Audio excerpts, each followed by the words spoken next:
Dr. Norman Berggren tells us about a spacecraft that he discovered making the rings around Jupiter.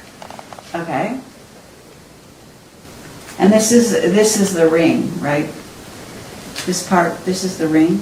That ends up being the ring. Yeah. It's And they're- hot plasma.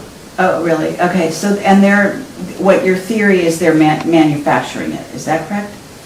It comes, that's the exhaust from this thing. From the craft? Yes.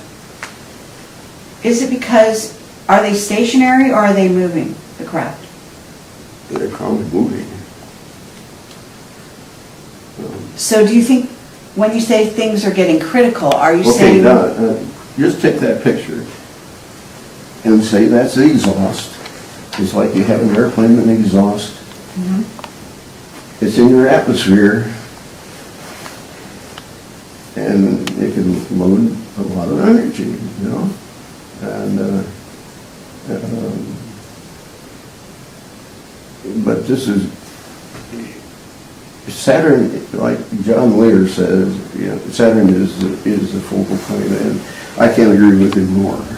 Okay, but John Lear talks about Saturn actually being portal into another dimension. Well, you know, he's theorizing. Yeah, so you don't necessarily go there. I don't go that way. Uh-huh. I either say, this is the way it is, or I can attack it. Okay, but you're saying things are getting critical because I'm really curious. Are you saying that those craft are coming here? Is that why it's critical? No, I'm saying, in effect, if they do, and there's a good probability that that is possible, Uh-huh. then, hey, you've got to get with it. You can't wait around. Okay? But you see,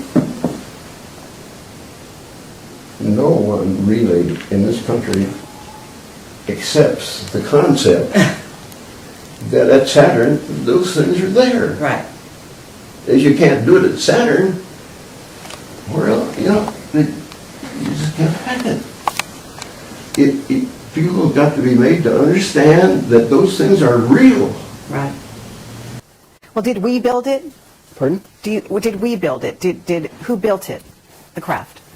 I don't know who built it, but what I found out is these things inhabit Saturn. That's where I first discovered them, and they're proliferating. They're now at Uranus and Jupiter. Wherever you see some rings now, why, that's one of these. You see the craft? Yeah, I call it a ring maker. Yeah. Okay, you call it a ring maker. Yeah, and I can say it's electromagnetic because I can identify streamline patterns with respect to it that I knew were what we call potential lines, and that says it was electrical. Might have seen some craft in those hangars. Is that right?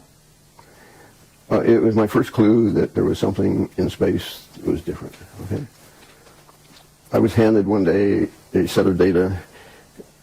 The guy that gave it to me said, nobody else around here has ever been able to get anything out of these data, and if anybody can, you can.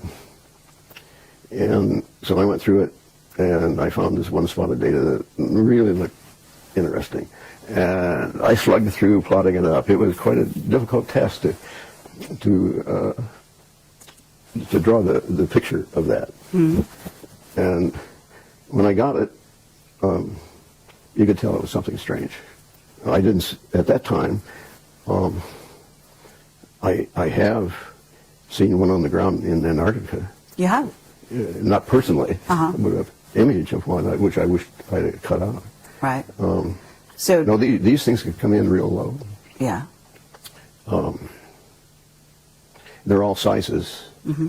It's the same deal as airplanes. You know, they're Cubs and all that kind of. You know. Right, and so when you're talking about the craft in the rings of Saturn, you're talking about something huge, right? Yes. Much bigger than we could even conceive of. I understand.